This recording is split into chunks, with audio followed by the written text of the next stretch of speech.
जिल्ह्याचे पालकमंत्री तथा राज्याचे उपमुख्यमंत्री एकनाथ शिंदे यांच्या अध्यक्षतेखाली ठाणे जिल्हाधिकारी कार्यालयात नियोजन भवनाच्या समिती सभागृहात सार्वजनिक आरोग्य विभागाच्या माझं गाव आरोग्य संपन्न गाव या महत्त्वाकांक्षी अभियानाची महत्त्वपूर्ण आढावा बैठक पार पडली। या बैठकीस आमदार किसन कथोरे, आमदार निरंजन डावखरे, आमदार ज्ञानेश्वर म्हात्रे, आमदार डॉक्टर बालाजी केणीकर, आमदार शांताराम मोरे, आमदार राजेश मोरे, पालक सचिव नवीन सोना, जिल्हाधिकारी डॉक्टर श्रीकृष्ण पांचाळ, जिल्हा परिषद मुख्य कार्यकारी अधिकारी रणजित यादव यांसह इतर अधिकारी या ठिकाणी मोठ्या संख्येने उपस्थित होते। यावेळी बोलताना उपमुख्यमंत्री शिंदे यांनी ग्रामीण भागातील प्रत्येक गाव आरोग्यदृष्ट्या स्वयंपूर्ण, जागरूक आणि सशक्त करण्याचा ठाम निर्धार व्यक्त केला। या अभियानाचा मुख्य उद्देश केवळ आरोग्य सुविधा पुरवणे नसून आरोग्य हा विषय लोकांच्या दैनंदिन चर्चा आणि कृतीचा अविभाज्य भाग बनवणे हा आहे। आगामी 1 एप्रिल 2026 पासून 31 मार्च 2027 पर्यंत राबवल्या जाणाऱ्या या अभियानात जीवनशैलीतील बदल, प्रतिबंधात्मक उपाययोजना, वेळेवर उपचार आणि पुनर्वसन या 4 मुख्य स्तंभावरती लक्ष केंद्रित केले जाणार आहे। या मोहिमेची अंमलबजावणी लोकसहभाग, प्रभावी आरोग्य सेवा, प्रशासकीय समन्वय आणि नवोपक्रम या पंचसूत्रींवरती आधारित असून ग्रामपंचायत स्तरापासून राज्यस्तरापर्यंत विविध समित्यांद्वारे याचं काटेकोर संनियंत्रण केलं जाणार आहे। विशेष म्हणजे उत्कृष्ट कामगिरी करणाऱ्या ग्रामपंचायतींना प्रोत्साहन देण्यासाठी राज्य शासनाने 65.25 कोटी रुपयांचे भरघोस पुरस्कार जाहीर केले असून यामध्ये राज्यस्तरावरती प्रतिनिधींना जिल्हा परिषदेला 5 कोटी रुपयांचा पुरस्कार दिला जाणार आहे। जिल्ह्यामध्ये अंबरनाथ, भिवंडी, कल्याण, मुरबाड आणि शहापूर या 5ही तालुक्यांमध्ये जनजागृती मेळावे संपन्न झाले असून 1 मे रोजी होणाऱ्या ग्रामसभांमध्ये या मोहिमेचा कृती आराखडा तयार करण्याचे निर्देश उपमुख्यमंत्र्यांनी दिले आहेत।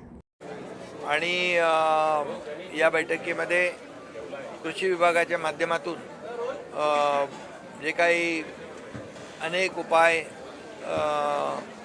शेतकऱ्यांच्या हितासाठी केले त्याचे देखील सादरीकरण झालं। आणि मी देखील कृषी विभागाला सूचना केलेल्या आहेत की शेतकऱ्यांनी जास्तीत जास्त सेंद्रिय शेतीकडे वळलं पाहिजे आणि यामधून जे काही रासायनिक खतं वापरण्याचं प्रमाण जे आहे हे कमी झालं पाहिजे।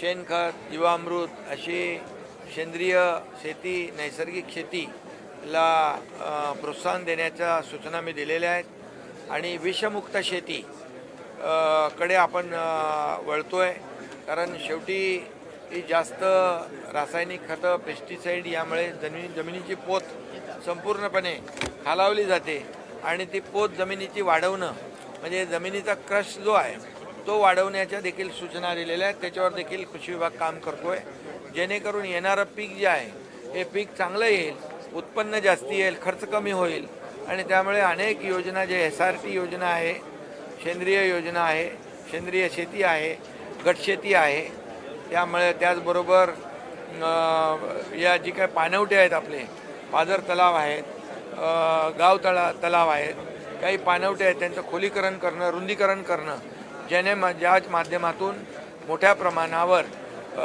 उन्हाळ्यात देखील आपल्याला शेतकऱ्यांना भाजीपाला करता येईल आणि त्यायोगे जास्तीत जास्त त्यांना शेतकऱ्यांना फायदा होईल। भात शेतीमध्ये यांत्रिकीकरणाचा वापर जास्त केला पाहिजे भात लावणीसाठी, कारण आता मजूर आपल्याला माणसं कमी मिळतात, त्यामुळे त्याचा परिणाम देखील शेतीवर होतो आणि त्यावर देखील सूचना आम्ही दिलेल्या आहेत। आणि त्याचबरोबर माझी वसुंधरा भागवत काका आहेत, नाम फाउंडेशन आहे, जलतारा आहे, त्याचबरोबर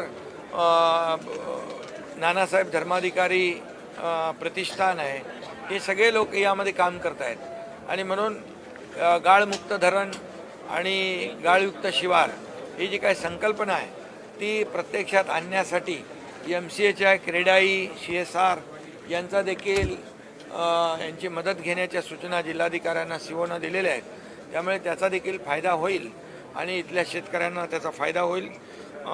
त्याचबरोबर आता सुरण लागवड, मागच्या वर्षी आम्ही सुरण लागवड आपली कथोरे आम्ही चर्चा झाल्यानंतर सुरण लागवडीचा देखील मोठ्या प्रमाणावर त्याची व्याप्ती आपण वाढवतोय।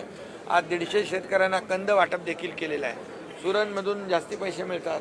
त्याचबरोबर काळी मिरी जी आहे त्याची लागवड झाली पाहिजे, सोनचाफ्याची लागवड झाली पाहिजे, भेंडी आपली एक्सपोर्ट होते त्याची मोठ्या काळी मिरी सांगितलं त्याची मोठी प्रमाणावर एक्सपोर्ट होतो. त्यामुळे काळी मिरी हा एक बोनस क्रॉप म्हणून देखील त्याच्याकडे पाहिलं पाहिजे. आणि बांबू लागवड जी आहे मोठ्या प्रमाणावर केली पाहिजे. त्याच्या बांबूचे बाय प्रॉडक्ट जे आहेत त्या व्हॅल्यू ॲडिशन झालं तर शेतकऱ्यांना जादा पैसे मिळतील. मोगरा आहे इथे सोनचाफा आहे, या सगळ्यातून देखील शेतकऱ्यांना जादा पैसे या ठिकाणी मिळतील. आणि हे सगळं जे आहे फणस आहे, जरबेरा आहे, या सगळे जी काही पिकं आहेत यातून उत्पादन जास्त आणि खर्च कमी अशा प्रकारचं शेतकऱ्यांना आपण हे केलं पाहिजे.